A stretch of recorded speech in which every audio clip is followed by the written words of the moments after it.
Welcome to the Deep Dive. This is where we take your curiosity, the sources you send us, and really dig in. Exactly. And you, the learner, you want to get to the heart of things quickly, thoroughly. So that's our goal. Today, you sent us a YouTube video. It's called Things Americans Need to Learn from Europe, American Living in the Netherlands. Yeah, it's from the channel. It's SKY. And it's basically this American guy sharing his observations after living in the Netherlands for a few years, looking back at the U.S. from the outside, sort of. Okay, so our mission here is to explore these observations, these cultural differences he points out. What can we maybe learn or just think about? Let's do it.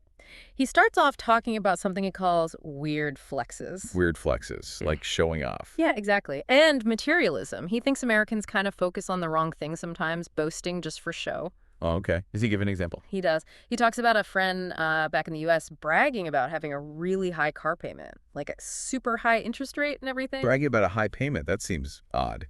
Right. And the video creator, having lived in Europe, his perspective shifted. He heard that and just thought, that's bad, not something to boast about at all. Huh. So maybe in the U.S., it's more about showing you can afford something, even if it's not, like, financially wise? Right. The effort, maybe? Could be the hustle to get it. Whereas his European experience suggests that's not really the point, or at least you don't talk about it like that. And it wasn't just big purchases, right? He mentioned work, too. Yeah, this whole flex culture, as he calls it, it extends to, like, boasting about how many hours you work or showing off material stuff as status symbols. Compared to Europe, where you felt it was more understated. Definitely. He even said, people might have nice things, a nice car or whatever, but they just don't make a big deal about it. It doesn't draw a crowd. So less pressure to constantly signal your success, maybe? That seems to be his takeaway. And he worries about the downside of the U.S. way, people going broke trying to keep up appearances. Yeah, that pressure to keep up with the Joneses. Yeah. Okay, so that's the flex culture point. What did he move on to next? Something pretty different. Prescription drug ads. Direct-to-consumer advertising. Oh, right. You see those all the time in the U.S.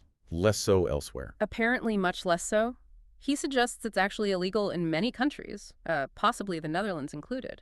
He found it really striking coming back, or like seeing U.S. content online. How do you see it? VPN or something? Yeah, he mentioned using VPNs to watch U.S. YouTube and just being shocked by how many ads were for prescription drugs, like a huge percentage. And they always list those side effects, don't they? Sometimes they sound kind of surreal. Totally. He found that really jarring, and he felt pretty strongly that life would just be better without those ads constantly pushing medications. Does he acknowledge the, free market side of it?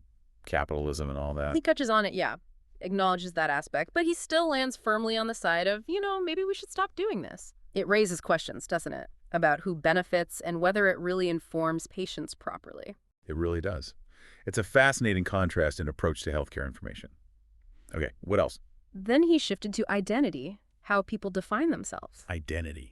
Like who you are. Exactly.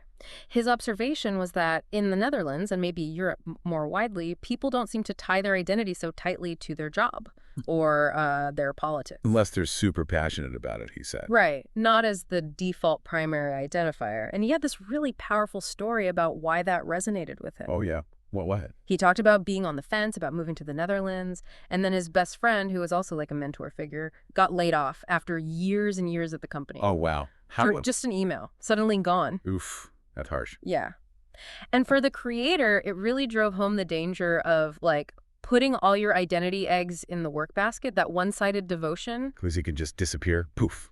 Exactly. Whereas in Europe, he felt work was more often seen as, a means to an end, something you do to fund your life, but it's separate from your core self. Your life outside work is still your life. Precisely.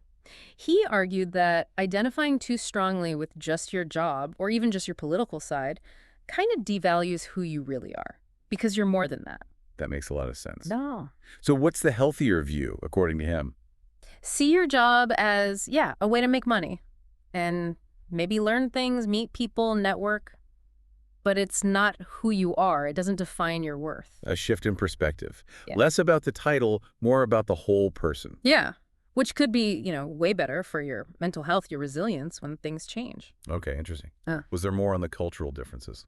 Yeah, one more main point, I think, about judgment. Judgment. Like people judging each other. He felt there was a different vibe in Europe, Less judgment, more acceptance. He personally felt more free to just be himself there compared to the US. And it wasn't just him feeling this. No, he mentioned another video he saw with Americans traveling to Europe for the first time, and they apparently both commented on feeling less judged over there. Interesting. What kind of judgment did he feel was common in the U.S.? Things like appearance, mostly. What you're wearing, your shoes, your clothes, that constant feeling of being evaluated. Why does he think that happens more in the U.S.? Did he have a theory? He kind of speculated a bit, suggested maybe focusing on judging others is a way to avoid looking at your own stuff, your own problems or insecurities, like a distraction. Huh.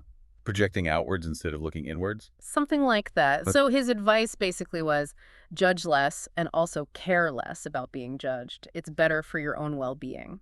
good advice generally, I'd say. Definitely. Creates a better atmosphere for everyone, probably. Did he have any other, like, smaller random observations? Just for color? Oh, yeah, a few quick ones. He made fun of himself for mispronouncing Rotterdam. Ah, happens to the best of us. Totally. And he mentioned seeing some cool architecture, like a floating hotel, Oh, me. dealing with crowds at a busy lunch spot, just everyday life stuff. Oh, and the classic European experience for Americans, having to pay to use public restrooms in the Netherlands. Ah, yes. Always a bit of a surprise the first time. A practical cultural note. Okay, so wrapping this up, we dove into this video from It's SKY, an American in the Netherlands. Key takeaways seem to be around rethinking that flex culture and materialism, Questioning the constant barrage of drug ads. finding identity beyond just your job title or political team. And maybe dialing back the judgment, both giving and receiving it. Yeah. And it's important to stress, like you said earlier, this is one person's experience, right? Their Yeah, perspective. absolutely. It's not saying one place is definitively better, just offering observations from an outside viewpoint that might make you, the listener back in the US, think. So here's something for you, the learner, to maybe chew on. Thinking about these points, the flexing, the drug ads, identity, judgment, which one resonates most with you? Is there any small shift in perspective, maybe, that feels relevant to your own life? Yeah, it's interesting stuff to consider how these subtle or maybe not so subtle cultural differences shape how we live, how we feel, and how our societies function. Worth pondering.